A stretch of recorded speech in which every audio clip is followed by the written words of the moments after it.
Vacation ખુલી ગયું અને મમ્મીઓની પરેશાની શરૂ, કારણ કે રોજ રોજ બાળકોને ટિફિનમાં શું ભરી દેવું. તો એ પ્રશ્નને સોલ્વ કરવા હું આજે એક ટિફિન બોક્સનો નાસ્તો લઈને આવી છું. તો એના માટે મેં એક વાટકી રવો લીધો છે, એની અંદર 2 ચમચી જેટલું મેં દહીં એડ કર્યું છે.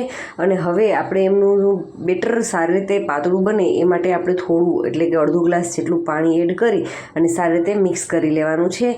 અને આ રીતે આપણે એમને મિક્સ કરી અને એમને આપણે લગભગ 15 થી 20 મિનિટ માટે રેસ્ટ માટે રાખી દેવાનું છે. તો આપણે અત્યારે એમને રેસ્ટ કરવા માટે 15 થી 20 મિનિટ ઢાંકી અને રાખી દઈશું. અને હવે આપણે વારો છે એમનું ફિલિંગ બનાવવાનું. તો એમના માટે આપણે ઘરમાં જ પડેલા શાકભાજી છે, તો મેં એમની અંદર બટેટું છે, ફ્લાવર છે, કાકડી, કેપ્સિકમ અને ગાજર અને આદુ અને મરચાંનો ટુકડો એક લીધો છે. હવે આ બધાને આપણે ઘરમાં રહેલી ખમણીની મદદથી આપણે એમને ખમણી લેવાનું છે. જો મિત્રો તમને મારા વિડીયો ગમતા હોય તો પ્લીઝ લાઇક, શેર અને ચેનલને હજુ સુધી સબસ્ક્રાઈબ ન કરી હોય તો ચેનલને જરૂરથી સબસ્ક્રાઈબ કરી લેજો. હવે જુઓ આપણું બધું શાકભાજી છે એ ખમણાઈ અને તૈયાર થઈ ગયું છે. તો હવે આપણે શું કરવાનું છે, તો આપણે એક પેન લેવાની છે અને પેનની અંદર આપણે 1 ચમચી જેટલું બટર એડ કરવાનું છે અને બટરને મેલ્ટ થવા દેવાનું છે. તો બટર સારી રીતે મેલ્ટ થાય ત્યારબાદ આપણે એમની અંદર આપણા બધા જે શાકભાજી ખમણી અને તૈયાર કર્યા હતા એ શાકભાજી એમની અંદર એડ કરી દેવાના છે. તો આપણું માખણ છે એ મેલ્ટ થઈ ચૂક્યું છે.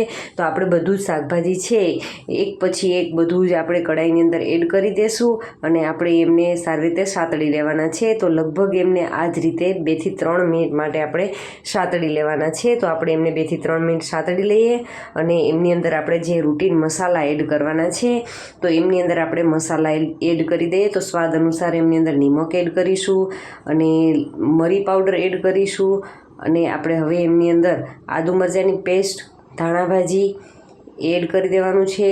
ગરમ મસાલો છે એ એડ કરી દઈશું અને તમે બીજું કોઈ પણ એમની અંદર સોસ એડ કરવા માંગતા હોય, તમારા બાળકોને ભાવતો તો એ પણ એડ કરી દેશો તો ચાલશે.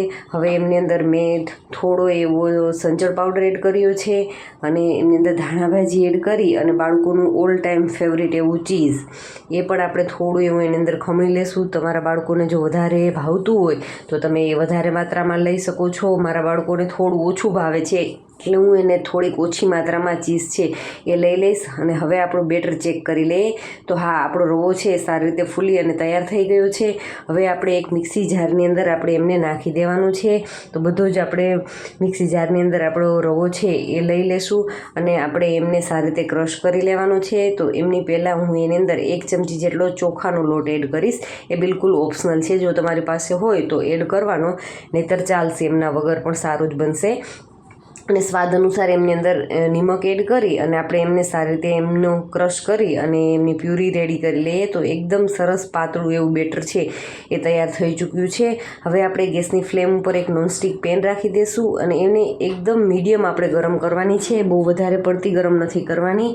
એ મીડિયમ ગરમ થઈ જાય ત્યારબાદ આપણે કોઈ જ વસ્તુ, તેલ કે પાણી કે કશું જ એડ કરવાનું નથી. બસ એમનેમ જ આપણે સારી નોનસ્ટિક હોય તો આ રીતે આપણું બેટર છે એ થોડું એવું બેટર લઈ 2 ચમચા જેટલું બેટર લીધું છે અને એમને આપણે નોનસ્ટિક પેનની ઉપર આ રીતે ફેલાવી દેવાનું છે અને એમને લગભગ 1 મિનિટ માટે આ જ રીતે કૂક થવા દેવાનું છે. બહુ એમનો કલર ચેન્જ પણ થવા દેવાની જરૂરિયાત નથી અને એમ આરામથી તમે જોઈ શકો છો એ એની છોડી દે છે પેનને. ને એ જ રીતે આપણે આપણી પાસે રેલા બેટરમાંથી અલગ અલગ એમની રોટલીઓ છે, તમે કોઈ પણ કપડું હોય તો કપડાની મદદથી તમે એમને હલાવી અને આરામથી એમને તમે અલટાવી પલટાવી અને બધી જ આપણે એમની રોટલીઓ રેડી કરી લેવાની છે. તો એ થઈ ગયા બાદ આપણું ફિલિંગ જે રેડી કર્યું હતું એ ફિલિંગને આપણે મિડલ પાર્ટની અંદર રાખી દઈશું અને બસ હવે આપણે એમને ચારે બાજુથી કવર કરવાનું છે અને એકદમ સરસ મજાનો પોકેટ શેપ આપવાનો છે.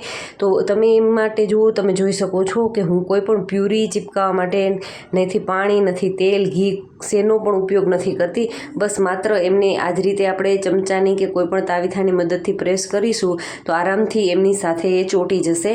તો થોડું ગરમ છે તો થોડી વાર લાગે, પણ તમે જુઓ આ રીતે એમને દબાવશું તો આરામથી એ ચીપકી જશે. ને બસ હવે આપણે એક થોડું એવું માખણ લેશું અને માખણ છે એમની ઉપર થોડુંક લોઢી પર સ્પ્રેડ કરી અને એમની ઉપર આપણું જે પોકેટ તૈયાર થયું છે એમની ઉપર રાખી દેવાનું છે. અને હવે એમને સરસ એમનો ગોલ્ડન બ્રાઉન એમનો કલર થાય ત્યાં સુધી આપણે એમને શેકાવા દેવાનું છે. તો આપણે એમને બંને સાઈડથી સારી રીતે અલટાવી પલટાવી અને એમનો કલર ચેન્જ થાય ત્યાં સુધી આપણે એમને શેકાવા દેશું. અને આપણે એને સાઈડ પર રાખી અને લોઢી મોટી હોય તો તમે એમની ઉપર બીજું પણ આ જ રીતે રોટલી રાખી અને આપણું જે શાકભાજીનું ફિલિંગ તૈયાર કર્યું હતું એ ફિલિંગ એ રીતે રાખી દેવાનું છે. અને બસ હવે આપણે જેવી રીતે પહેલાંમાં કર્યું એ જ રીતે તમે જોઈ શકો છો કે એકદમ આરામથી ચીપકી અને આપણું પોકેટ તૈયાર થઈ ચૂક્યું છે. અને પહેલાંની જેમ જ આપણે થોડું બટર લઈ અને બટરની અંદર આપણે એને સારી રીતે અલટાવી પલટાવી અને સાઈડ પર રાખી અને એકદમ બધા જ પોકેટ્સ છે એ સારી રીતે એમના ક્રિસ્પી થાય, એમનો કલર ચેન્જ થાય અને બાળકોને જોતાં જ ખાવાની ઈચ્છા થઈ જાય એ રીતના આપણે બધા જ પોકેટ તૈયાર કરવાના છે. અને તમે જોઈ શકો છો મારી પેન છે એ મોટી સાઇઝમાં છે તો તમે આને આ રીતે સાઈડમાં રાખી અને એમની ઉપર તમે જોઈ શકો છો કે બીજું પણ રોટલી આપણી તૈયાર થઈ ચૂકી છે. તો એ જ રીતે એમનું ફિલિંગ ભરી અને આપણા 4 પોકેટ્સ છે એકદમ સરસ રેડી થઈ ચૂક્યા છે. તો જો બાળકોને ટિફિનમાં આવું કંઈક હેલ્ધી મળશે તો માતાઓને પણ સંતોષ થશે અને બાળકોને પણ કંઈક ચટપટું ખાવાનું મળી જાય તો એ પણ એ ખુશીથી તમારો લંચ બોક્સ ભરેલો એ ફિનિશ કરીને આવશે. તો આપણે બધા જ પોકેટ્સ છે લંચ બોક્સની અંદર લઈ લેશું અને બાળકોને આપણે સ્કૂલે મોકલી દેશું તો એ ખાઈ પીને આવશે. Thank you for watching my videos.